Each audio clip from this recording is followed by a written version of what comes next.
আসসালামু আলাইকুম। আমাদের মধ্যে বেশিরভাগ লোকজনই মনে করেন অ্যান্টিবায়োটিক প্রতিরোধী জীবাণু শুধুমাত্র শ্বাসনালীতেই সংক্রমণ করে।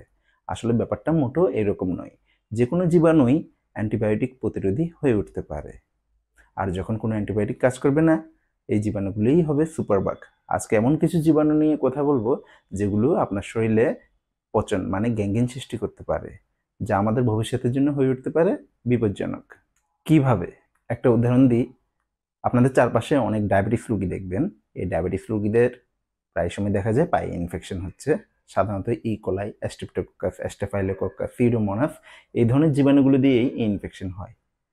সাধারণত আমরা যে সমস্ত কমন অ্যান্টিবায়োটিক সেফালোস্পোরিন, অ্যামাইনোগ্লাইকোসাইড ব্যবহার করি সেগুলোতে এই জীবাণুগুলো মরে যায়, মানে ক্ষতস্থান ভালো হয়। কিন্তু অনেক সময় দেখা যাবে অনেক ডায়াবেটিস রোগীর পায়ের ক্ষতস্থান ভালো হচ্ছে না। এর পিছনে কারণ রয়েছে দুইটি। একটা হচ্ছে নিয়ন্ত্রণহীন ডায়াবেটিস মানে সুগার কন্ট্রোলে আনতে না পারা, আর দ্বিতীয়টি হলো অ্যান্টিবায়োটিক ওষুধের অনিয়মিত ব্যবহার। এই রোগীদের ক্ষেত্রে দেখা যায় তাদের জীবাণুগুলো অ্যান্টিবায়োটিক প্রতিরোধী হয়ে উঠছে, মানে সাধারণত আমরা যে সমস্ত কমন ইনজেক্টেবল অ্যান্টিবায়োটিক ব্যবহার করি সেগুলো তাদের শরীরে পরবর্তীতে কাজ করে না। তাদের আরও দামি ইনজেক্টেবল অ্যান্টিবায়োটিকের প্রয়োজন হয়, যেগুলোর দাম 1000 টাকার উপরে। এখন যদি চিকিৎসার জন্য এই রোগীগুলোকে হাসপাতালে ওয়ার্ডে ভর্তি করা হয় তাহলে কি হবে? আপনারা নিশ্চয়ই দেখেছেন হাসপাতালের ওয়ার্ডগুলোতে বিভিন্ন রোগী পাশাপাশি বেডে থাকে। হয়তোবা দেখা যায় কারো পেটে অপারেশন হয়েছে, gall bladder operation, appendicectomy operation, অথবা কারো পায়ু পথে অপারেশন হয়েছে, কারো বা হাড় ভাঙ্গা অপারেশন। মহিলা ওয়ার্ড হলে সিজার করা কোনো মাও পাশের বেডে থাকতে পারেন। এখন যা হতে পারে, আক্রান্ত ব্যক্তি থেকে জীবাণুগুলো পাশের বেডের অপারেশন করা রোগীদের মাঝে ছড়িয়ে পড়তে পারে। এখন পাশের বেডে যদি অ্যাপেন্ডিসেক্টমি করা কোনো কিশোর থাকে অথবা সিজার করা কোনো মা থাকে, তার অপারেশনের জায়গায় যদি এই রেজিস্ট্যান্স জীবাণু যায়, তাহলে তার শরীরে আমরা সাধারণত যে কমন অ্যান্টিবায়োটিকগুলি দিই সেগুলো কাজ করবে না, ফলে অপারেশনের জায়গায় ইনফেকশন হবে। পরবর্তীতে তার দামি ইনজেক্টেবল অ্যান্টিবায়োটিকের প্রয়োজন হবে। এখন কথা হচ্ছে তাদের মধ্যে কতজন এই দামি ইনজেক্টেবল অ্যান্টিবায়োটিক ব্যবহার করতে পারবেন। আর যদি অ্যান্টিবায়োটিক ব্যবহার করতে না পারে, তাহলে তাদেরকে কি এই ইনফেকশনের যন্ত্রণা সহ্য করতে হবে? আরও ভয়াবহ ব্যাপার হলো, যদি তাদের মধ্যে কেউ এই দামি ইনজেক্টেবল অ্যান্টিবায়োটিকের কোর্স কমপ্লিট করতে না পারে, তাহলে তাদের জীবাণুগুলো আরও রেজিস্ট্যান্স হয়ে উঠতে পারে এবং এই জীবাণুগুলো একসময় সুপারবাগেও পরিণত হতে পারে, মানে যে জীবাণুর উপর কোনো অ্যান্টিবায়োটিক কাজ করবে না। এখন আপনার মনে দুইটি প্রশ্ন আসতে পারে। একটি হলো, ডাক্তাররা রোগী ভর্তি করানোর সময় অ্যান্টিবায়োটিক প্রতিরোধী জীবাণু কি শনাক্ত করতে পারে না? আরেকটা হলো, রোগীর শরীরের ক্ষতস্থান থেকে অ্যান্টিবায়োটিক প্রতিরোধী জীবাণু আরেকজন রোগীর শরীরে কিভাবে যাচ্ছে? প্রথমটার উত্তর হলো, অ্যান্টিবায়োটিক প্রতিরোধী জীবাণু দ্বারা রোগী আক্রান্ত কিনা তা বুঝতে হলে রোগীর ক্ষতস্থান থেকে আমাকে পুঁজ বা পানি কালেক্ট করে সেটা ল্যাবে পাঠাতে হবে কালচার অ্যান্ড সেন্সিটিভিটি নামক একটা টেস্ট করার জন্য। এই টেস্টটা ব্যয়বহুল, অনেক সময় রোগীর লোক করাতে চান না, আর করলেও 3 থেকে 5 দিন সময় লাগে টেস্টের রেজাল্টটা আসতে। এই সময়ের মধ্যে এই জীবাণুটা ছড়িয়ে পড়ে কিভাবে?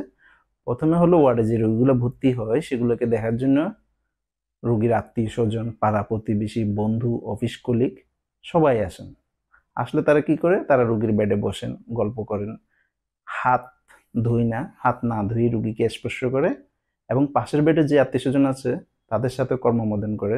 এইভাবেই অ্যান্টিবায়োটিক প্রতিরোধী জীবাণু একজন রোগীর শরীর থেকে আরেকজন রোগীর শরীরে যেতে পারে। এছাড়াও ওয়ার্ডে যারা থাকে তারা একটা কমন বাথরুম ব্যবহার করে।